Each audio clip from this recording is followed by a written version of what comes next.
Welcome to this summer episode of the Flourishing Culture Leadership Podcast. We're pleased to witness so many people engaging in these valuable episodes. And so today, let me ask, do you feel you're spinning your wheels as a leader? Well, today our guest shares effective strategies for fostering a culture of trust, which has significantly propelled their success in achieving key objectives.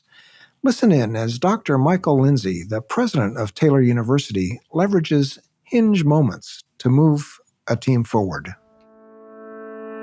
Welcome to the Flourishing Culture Leadership Podcast, your home for open, honest, and insightful conversations to help develop your leadership, your team, and build a flourishing workplace culture. Hello, I'm Al Lopez, the co-founder of The Best Christian Workplaces and author of the book Road to Flourishing, and I'm passionate about helping Christian leaders like you create engaged, flourishing workplaces. Today, we're going to discuss some of the reasons why your leadership matters. And as an organizational leader, you set the tone for those you lead in terms of workplace culture and strategy. You also have the responsibility of bringing people together who have different roles and ideas to achieve your mission. In this episode, we're going to discuss ways that you can build trust as a leader. We'll also address leadership transition and continuous learning as a leader. We'll explore these topics within Christian higher education, but the principles that we highlight will also apply to leaders in other organizations as well. And I'm delighted to welcome Dr. Michael Lindsay. Michael's the president of Taylor University in Upland, Indiana. And Michael, glad to have you on the Flourishing Culture Leadership Podcast. Thanks so much for having me on, Al. Great to be here. Well, I'm really looking forward to our conversation. Well, let's start with a little background. Michael, you've been at Taylor now for nearly 2 years, and prior to that, you were the president at Gordon College for 10 years. And you took that role after being a faculty member at Rice University. So you came to Gordon as a young leader, and as you look back, what were some of the leadership lessons that you learned at Gordon? What were some of the areas that you grew in, and in especially areas that were as essential for a young leader, and especially as a president of a Christian college? Well, I would certainly say, I benefited from a great team of colleagues at Gordon, and I will always look back on that season with a deep appreciation to the Lord for all that he did in and among us, which was great. There, of course, you learn a number of different things. And one of the great opportunities of a second presidency in the university administration is the chance to learn from those mistakes and hopefully not make the same ones. One thing I learned is that I tend to overestimate what I can get done in a single year and underestimate what we can do in 5. So I think it's important to have the long view and to be thinking about how you build a multi-year strategy. I also learned the importance of hiring the right people. It's a lot better to just leave a position vacant than it is to hire the wrong person. And I don't know how often this is true for other people, but I would many times feel the pressure that I needed to somehow respond and try to hire somebody even if it wasn't the right spot. So that's a lesson that I've learned that I'm trying to learn how to respond to. A third I learned is that in times of great challenge or crisis, the very best gift that a leader can give is his or her presence, just showing up, being present, having that kind of incarnational approach to leadership makes a huge difference. And I'm hoping that I'll do that even more effectively during my time here at Taylor. I learned that every experience that we have, whether good or bad, you can learn from. Learning agility is one of the most important factors, I think, that makes somebody effective in leadership. So how can you develop a growth mindset and apply it along the way, as Carol Dweck would say? And then finally, I think it's important for leaders to make peace with themselves. Leaders tend to be hardest on themselves.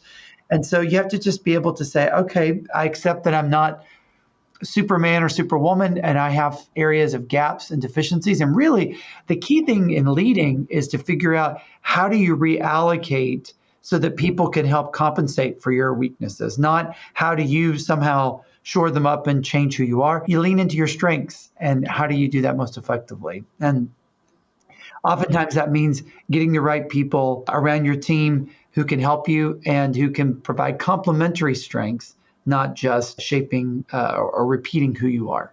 Yeah, well, yeah, those are great lessons to learn. I know listeners are kind of digging in, thinking about that.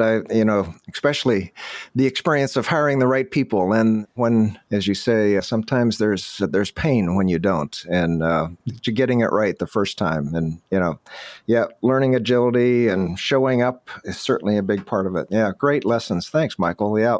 Well, earlier this year, I attended a workshop that you did with my friend Colby Burke at the Leadership Conference, and I was impressed with your focus on the importance of building your faculty and staff culture. And now at Taylor, you've conducted an employee engagement survey for 2 years in a row with Best Christian Workplaces. And even in this short period of time, there's been significant improvements in the health of your faculty and staff culture. And I just want to say congratulations. That's fantastic. And two of the flourish factors with significant improvements are inspirational leadership and sustainable strategy, two very important factors. And the employees at Taylor feel like they can trust leadership, and you have created positive momentum for continuous improvement, two really important questions. So we know that trust takes time to build, and it's hard to make quick changes in an institution, especially as old as yours. So how did the engagement survey guide you, and what were some of the steps that you and your senior leadership team took to grow trust and strategy over the last couple of years? Well, I think it starts with candor and trust. Our first year survey results, truthfully, were disappointing in many ways. Team members were honest about the university and what they loved and appreciated, but also where we had missed the mark. And so as a leadership team, we faced a critical decision. Do we share the complete results, even if it makes us look less than ideal? Or do we somehow put the best gloss we can on the results and hope that people don't ask too many questions? And as tempting as the gloss was, we decided, if we're going to make improvement, we've got to be open and honest and to share what we heard. So we decided to do something that we'd never done before. We had an all-campus meeting where we shared the results. And then we announced that in a couple of weeks, we would have a special worship service. And the focus of the worship service was threefold. One, we were going to lament the fact that there had been disappointments and moments where the institution had missed the mark or where we had not lived up to our ideals. And that was important because there were people who had actual grievances against the institution. And we needed to give a chance to sort of, in a worship context, drawing from the Psalms to acknowledge, yep, we've missed the mark. And so we acknowledge that. And to ask God to forgive us if there are things that we have done that were out of alignment with his will. We also spent time in Thanksgiving, and we thought coming into the recovery phase of the pandemic, this was the right moment for us to try and acknowledge that, there's so many ways that the Lord had sustained us and given us good things, and we really wanted to be able to thank the Lord in gratitude. So it was a service of, lament, of thanksgiving, but also one of recommitment. And so we wanted to provide an opportunity for folks to say, I'm frustrated, I've had difficulty, but I'm ready to sort of sign back up, and I'm really committed to the mission and to serving the students that the Lord places on our campus. We knew that we wanted to accomplish all of that in the context of an hour-long worship service. But of course, the emotion work around that is not something that you move through in a matter of minutes. It's hours, days, even weeks. So we were prepared sort of devotional guide that would help people in their time of prayer and scripture reading have an opportunity to move through each of those three movements individually, and to create some context where we had what we call discovery groups, where in small group settings, 10, 12, at most 20 people could come and share their observations from this survey, and then in many ways help them to process this movement from lament to thanksgiving and to recommitment. And by all accounts, I think that strategy worked well, giving people to absorb the news, process it individually, then have a chance to sort of discuss it in smaller groups. And then for us as a whole community to come back in the context of a worship setting and to say, look, we got to get better. And that ended up being an inflection point, what I would call a hinge moment for our community. I think it recast the bonds of trust among one another and between the leadership and team members across campus. And through these different discovery groups, we identified 8 practical areas for improvement drawn from the survey and from the conversations. And we spent the last year working on trying to make improvements in this area. Some of them, I'd say we knocked the ball out of the park. Other areas, we still have some area for growth, but really trying to get better and more intentional about helping to serve our community. I'd also say you really have to appoint somebody who's going to own the organizational engagement process. So somebody who wakes up every morning and says, this is my passion, this is what I want to do.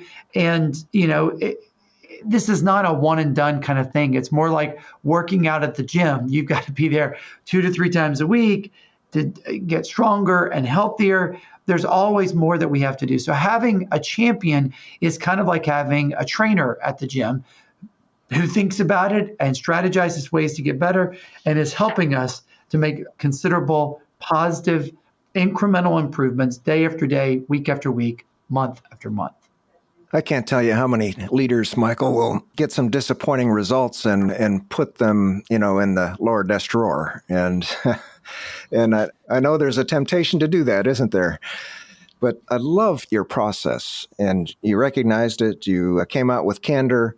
Again, I know of leaders that have, the results were a little disappointing, but here's the strengths, and we're not going to talk about the weaknesses and gloss over it. And that doesn't solve anything. If anything, it makes it worse. In the context of worship, lamenting, thanksgiving, and recommitment, having the discovery groups, a devotional guide. I love that. And as a Christian organization, building the spiritual aspect into it, I think is fantastic. And then we're going to talk about hinge moments in a book, particularly a little later, but how that really was one to help recast the bond of trust going forward. Yeah. So really great advice. That's fantastic. Well, another area, and this is always a healthy improvement, another area that improved for Taylor is healthy communication. And, people like that they're involved in the discussion and their suggestions are being heard. And, you can already hear, in your process how people are saying and feeling, wow, I'm glad to be involved in this. So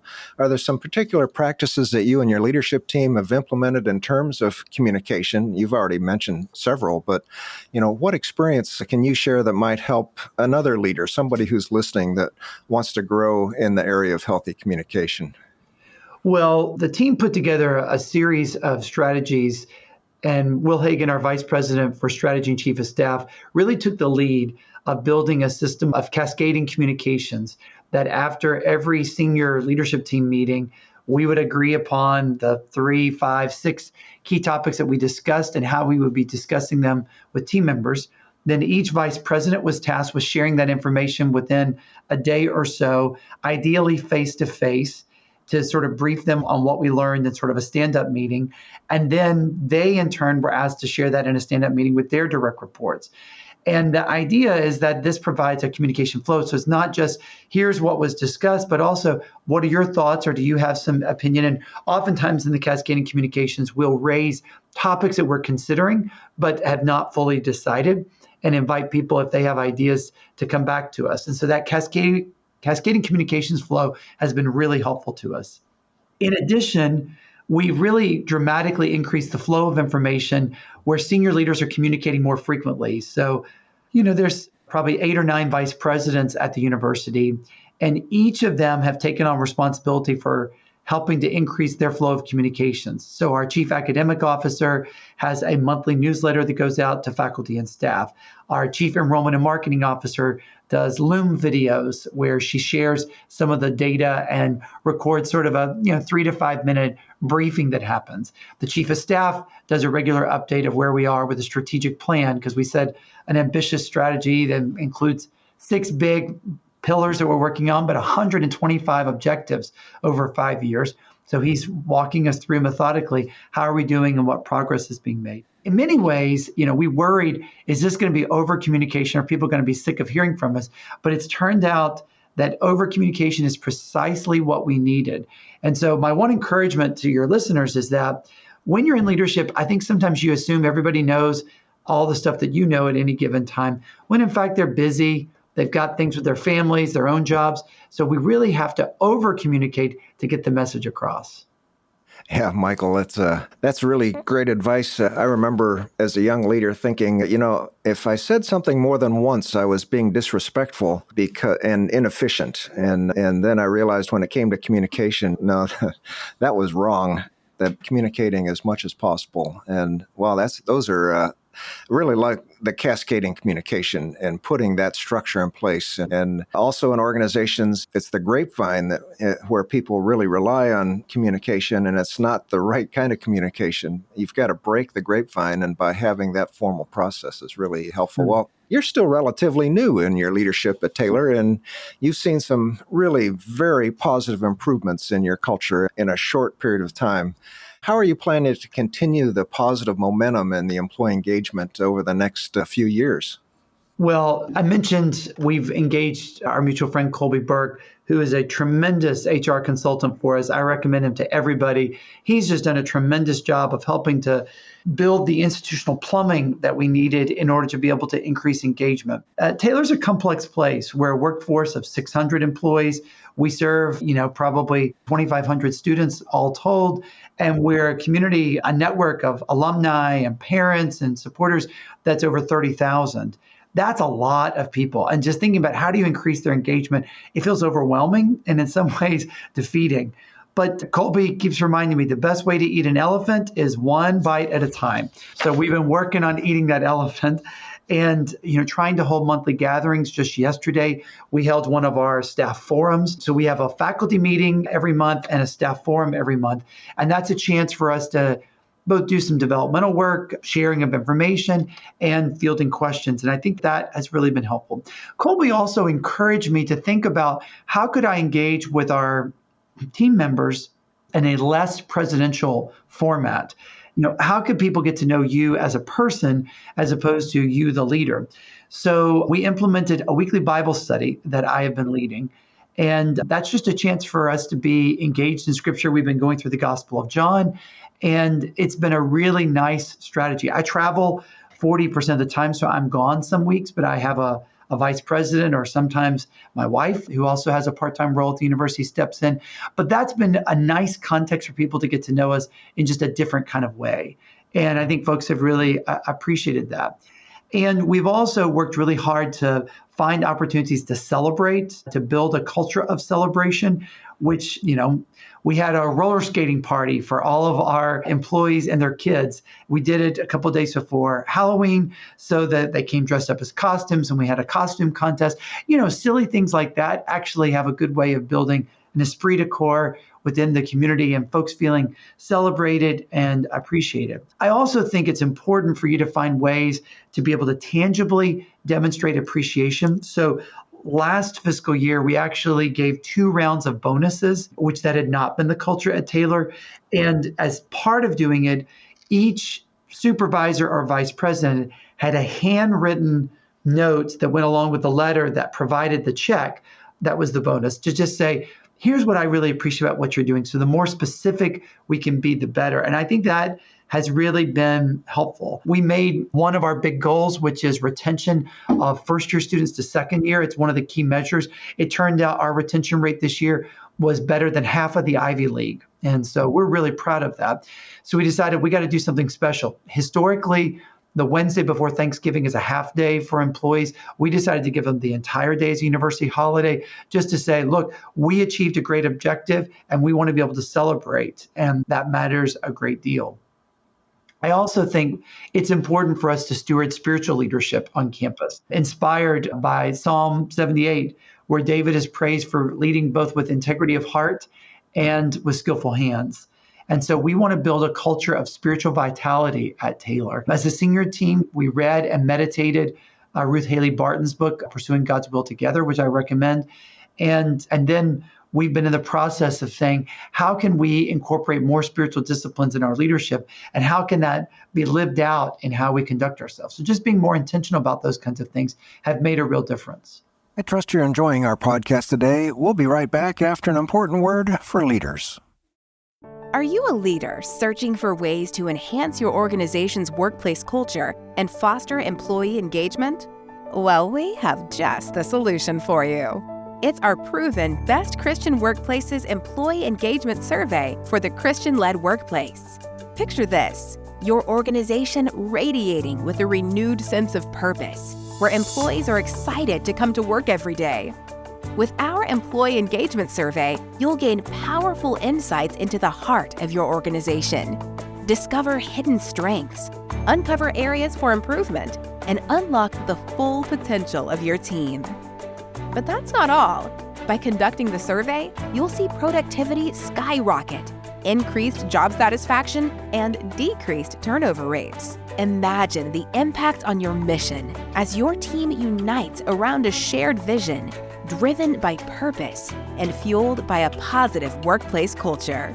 Your organization will become a beacon of light, inspiring others with its exceptional leadership. Don't wait any longer to create a flourishing workplace. Visit our website at workplaces.org and ask for the Employee Engagement Survey Sample Report today. Take the first step towards transforming your organization into a thriving, purpose-driven powerhouse. Together, let's build a workplace culture that honors God and empowers your team to flourish. And now, back to today's special guest. Well, Michael, I know in a future podcast, maybe we'll learn more about how it's going with the spiritual leadership. Love that. That's in Christian organizations, it's really not developed and focused on enough from my perspective. But, great.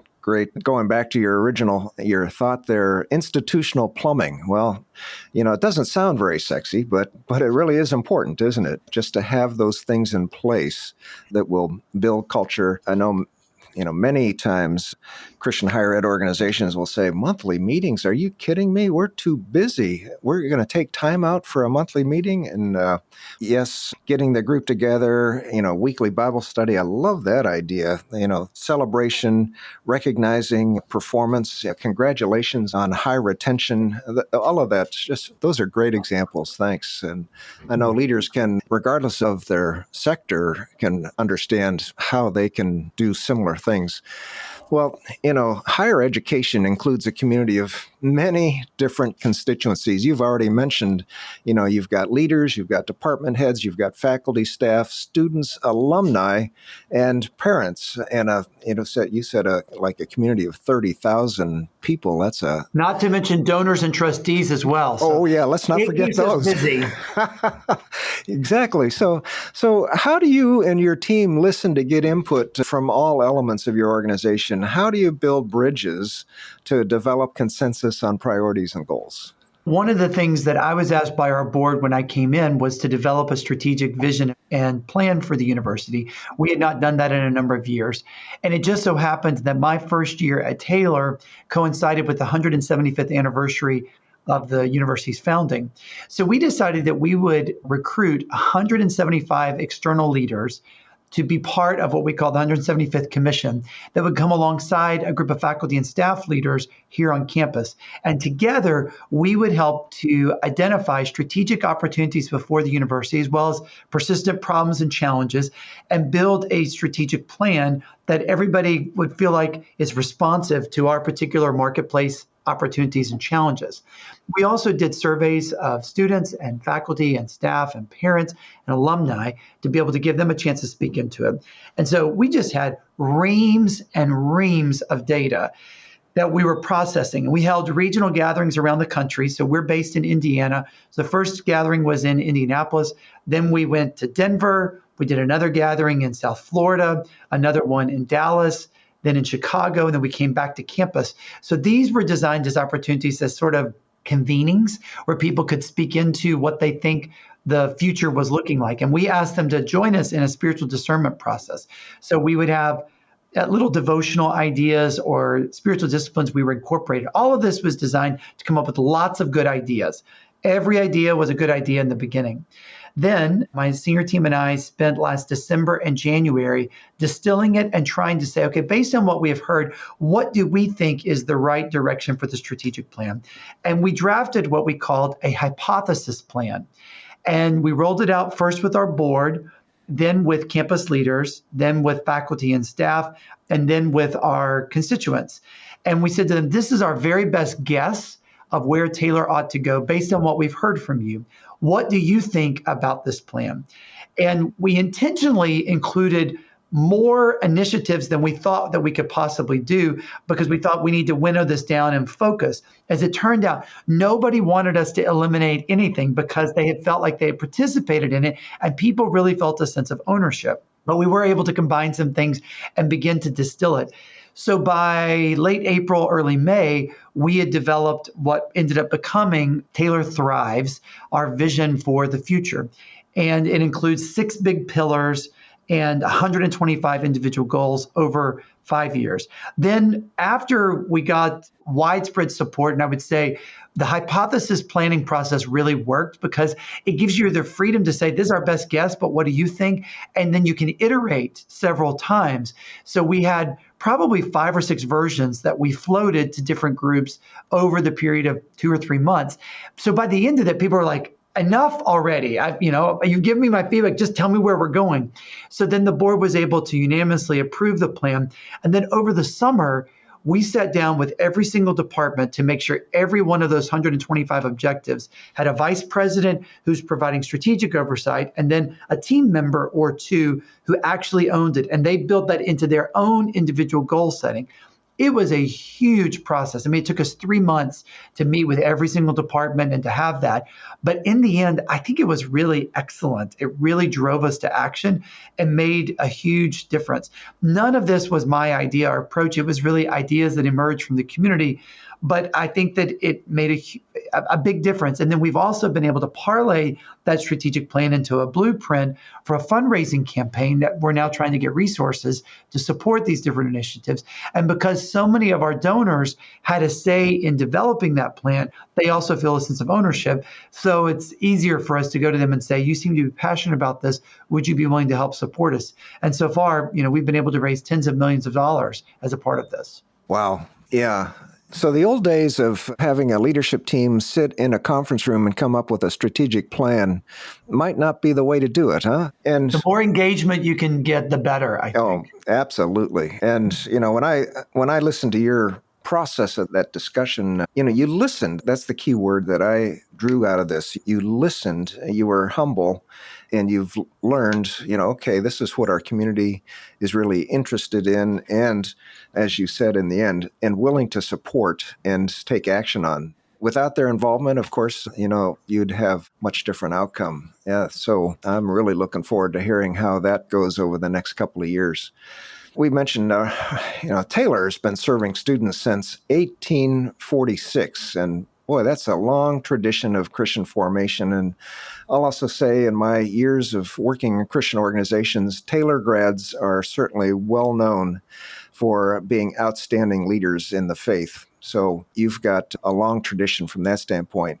So as you lead Taylor into the future, a key to achieving your mission will be having talented faculty and staff focus on developing that next generation of Christian servant leaders. And that's what I love about Christian education, is that's the next generation of Christian servant leaders. So what are some of the ways that you plan to attract, develop, retain outstanding talent in the next few years? Well, I have to say, this is one of the hardest things that we face. We're located in a relatively rural part of Indiana. We're halfway between Indianapolis and Fort Wayne, about 45 minutes away from each. And so we've got to find ways to help attract people. And our pay scales fall below what institutions in other parts of the country where they have a higher standard of living, but we just don't pay in the same way. So recruiting nationally and globally creates unique challenges for us along the way. And I can't change those macro factors. So if I can't do that, what can we do? Well, we're trying to increase the creative ways in which we communicate what makes working at Taylor so great.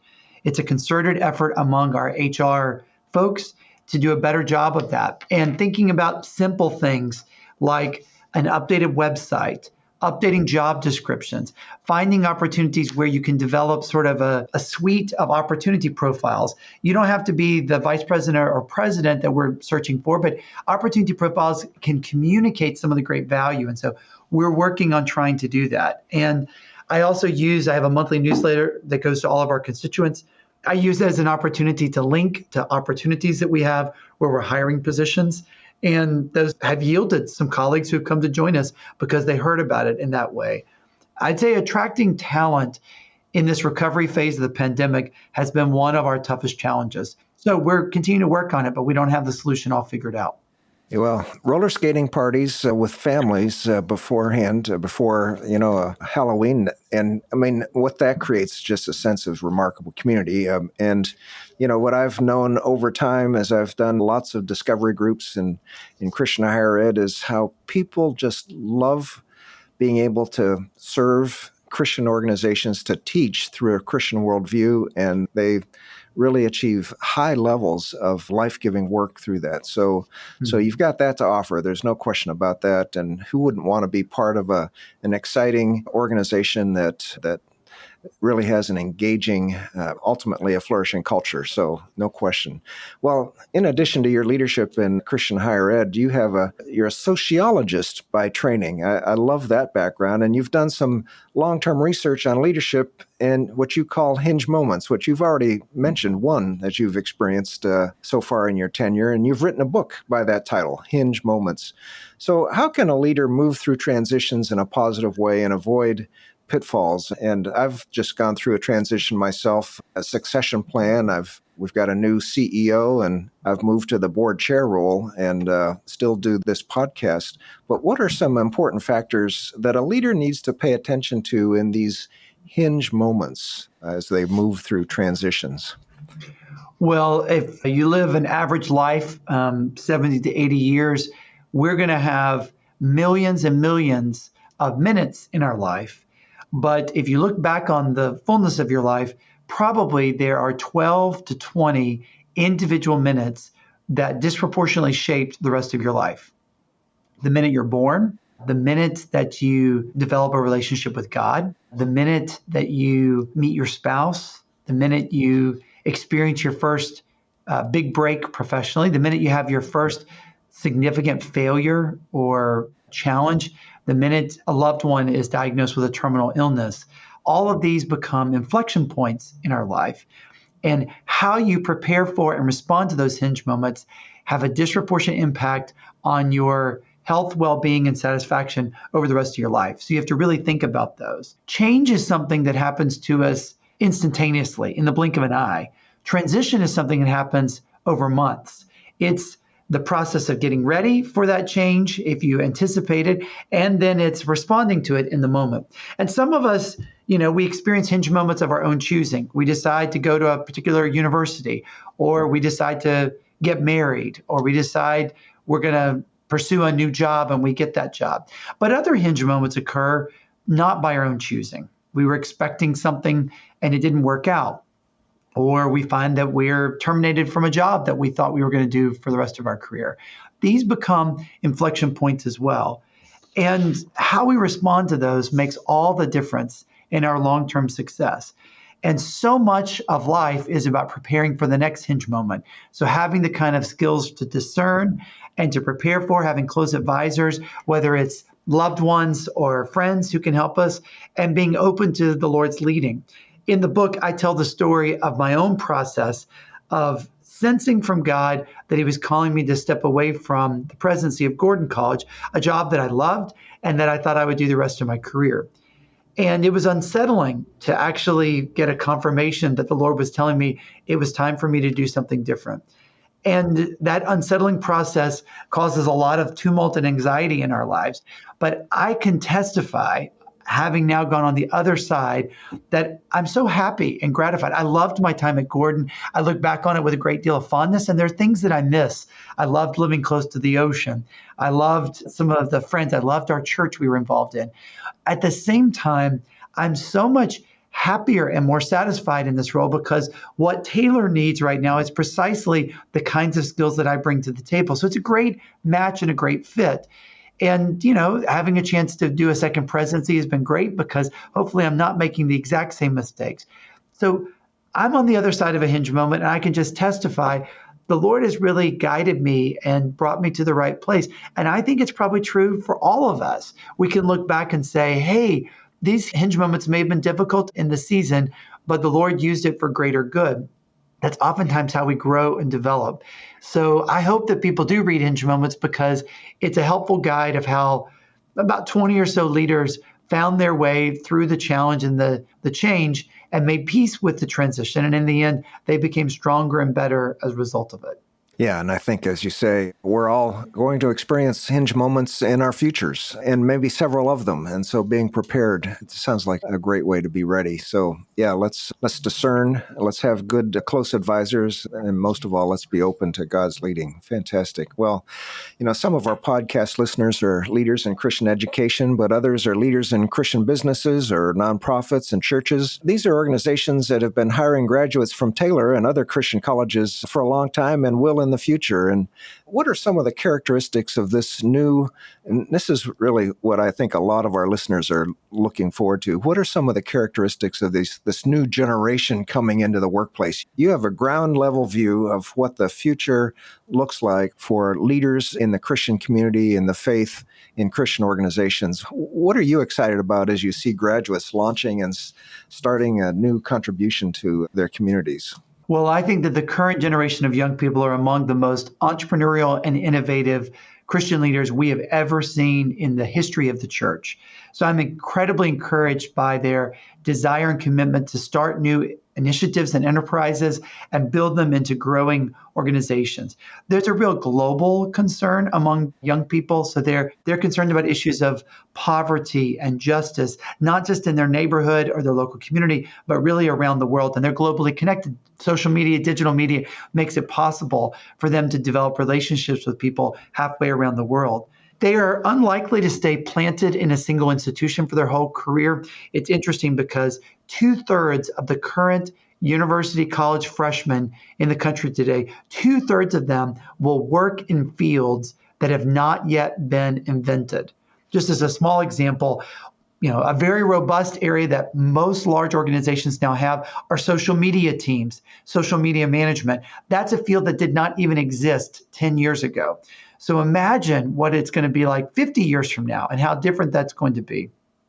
There's a real desire among the current generation of young people to bless and to serve others. That sense that they want to try and make a difference for those who don't have the same kind of resources. It's palpable among Taylor students and lots of other young people. There's a godly ambition that they experience where they really want to make a positive difference and are motivated by that. They're spiritually hungry, but they really need biblical moorings and deep Christian community. They are less connected to the church than any generation of young people we have seen in the last 50 years.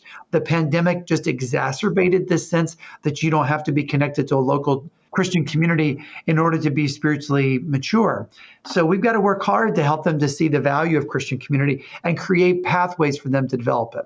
Those are some of the things I'm noticing among Taylor students that I think are probably reflective of the next generation of Christian leaders for the church. I found many the same. We work with PhD program students, interns, and entrepreneurial, innovative, concerned, globally around poverty and justice, as you say, a real desire to think of others and to bless and serve others, not necessarily all about themselves, and spiritually hungry, clearly not having the biblical foundations that have happened in previous generations, and your focus even in building spiritual disciplines into your institution is an example of how important that is. Well, Michael, this has really been a great conversation. I want to thank you so much for participating. Just as I look back how rich this was, just looking at even your background and what you learned in a previous role. But as we talked about trust and candor and how even with the disappointing news, I love the definition. A leader's job is to describe reality and communicate it to their team. And you did that. And then you went through a process of, okay, let's create a new vision, recognizing where we've come from, where we want to lament and be thankful and recommit ourselves to move forward. How you're building momentum through communication and even making sure that you're focusing on the institutional plumbing as you build into the future and having consistent ways of communicating and building the character and competence of your team. I love the description description of your strategic planning process, the way you listen and involved others, and how I'm sure that's going to lead to great engagement going forward that will benefit the university. And your thoughts on hinge moments. I mean, that gives us all a chance to really think about the future, what we're going to be facing, and to prepare ourselves to serve God in that next season, whatever that is. This has just been a great conversation. How about, is there anything that you'd like to add that we've talked about or maybe even left out? I guess I would just say I'm particularly hopeful about the future. I think part of it is getting to work with these amazing students. I see so much promise and possibility. I mean, there's lots of challenges. There are moments I get discouraged. I think that the church is too divided, and oftentimes we are our own worst enemies. And so I think that's affecting our ability to make the gospel plausible and attractive. But then I get a chance to just see the positive difference. And I'll say it's been a great blessing for me to be a Taylor. And as I've been able to see how we've been able to respond, really grateful for the Best Christian Workplace Institute, which has helped us to think about how do we increase engagement among our colleagues. The workplace environment is in many ways just a place of formation. And so how do we use that for not just professional development and organizational development, but also spiritual formation? And how do we help people to live into their callings and who they are and who God could use them more effectively if they had some strengthening and development? So I'm hopeful about the future and excited to see what the Lord will do. Really grateful for this time, Al. Thanks so much for having me. Oh, it's been great, Michael. I've often said in a Christian higher ed setting, the health of the faculty and staff today is the health of your student body and even broader community tomorrow. And boy, I'd like to thank you for your contributions today. Really fantastic. Most of all, really appreciate your commitment, and as I said earlier, to the next generation of Christian servant leaders who will live out God's love and truth in a changing world. And thank you for your time today and the time that you took to speak into the lives of so many of our listeners. I really appreciate it. Thanks, Michael. Thank you so much. God bless. Thank you so much for listening to my conversation with Dr. Michael Lindsay, and I hope you enjoyed it as much as I did. You can find ways to connect with him and links to everything we discussed in the show notes and transcripts at workplaces.org/podcast. And if you have any suggestions for me about our podcast or have any questions on flourishing culture workplaces, please email me, al@workplaces.org. Thank you for tuning into today's episode of the Flourishing Culture Leadership Podcast. And if you found value in our discussion, don't forget to subscribe and leave us a review. Visit workplaces.org to find more resources and tools to help you create a flourishing workplace culture. And next week, you won't want to miss the encore episode titled, How Strong Strategic Clarity Leads to Kingdom Impact. Our guest is Janice Rosser Allen of the International Cooperating Ministries, known as ICM, who partners with indigenous ministries worldwide to build churches.